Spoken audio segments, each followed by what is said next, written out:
Hi guys, welcome to our daily encounter. In 1 Chronicles chapter 18, we have an account in which David defeats Hadadezer, king of Zobah.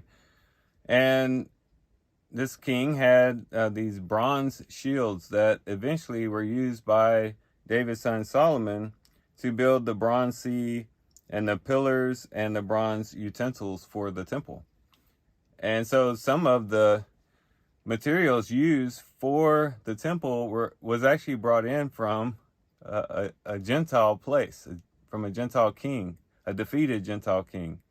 And we'll find later on that David brings in cedar from Tyre and Sidon in chapter 22. We'll see also in 2 Chronicles chapter 1, Solomon using these materials. But these were brought in again from Gentile lands.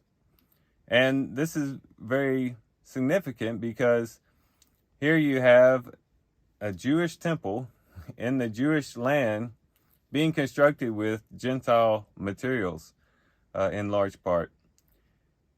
Which, when you think about the attitude of the Jewish people in the first century, this becomes all the more astonishing because in the first century, whenever a Jewish person would venture out into Gentile land, away from the Holy Land, and they were coming back to the Holy Land, they would take off their sandals and dust them off so that they didn't introduce Gentile soil into the Holy Land.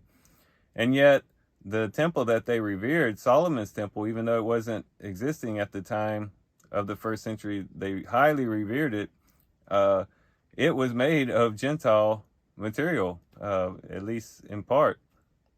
And so this is very significant. It was very significant for this information to be included in 1st and 2nd Chronicles because it emphasizes David's rule and also Solomon's rule in their ability to acquire these materials from Gentile lands. And so for the exiles, who is believed to be the first audience for 1st and 2nd Chronicles, this would have been significant to show the glory and the majesty of the kingdoms of David and Solomon, or the kingdom of David and Solomon. But it also has a foreshadowing effect as well because it looks ahead to the church, what God would ultimately fulfill, the temple that he was really seeking, which was his church.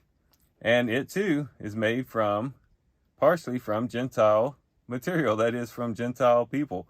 That was the great mystery that Paul talked about in Ephesians chapter 2 and chapter 3, that God would bring together Gentiles and Jews together, breaking down the middle wall of partition and making all of them into one new man, into one house, one building before God.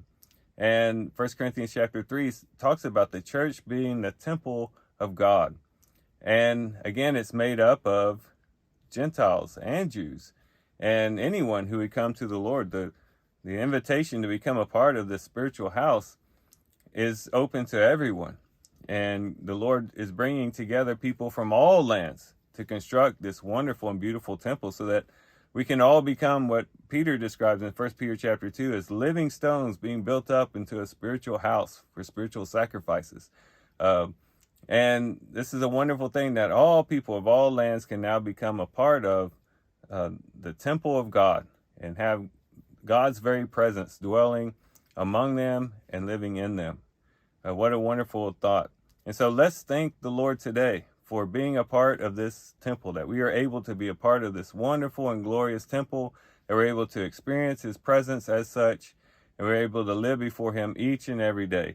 And we should bring worship and praise to him for this. So let's think about this today as we do our reading today. With that, guys, I do thank you for watching the video today. Hope you guys have a great day. Love you guys. God bless.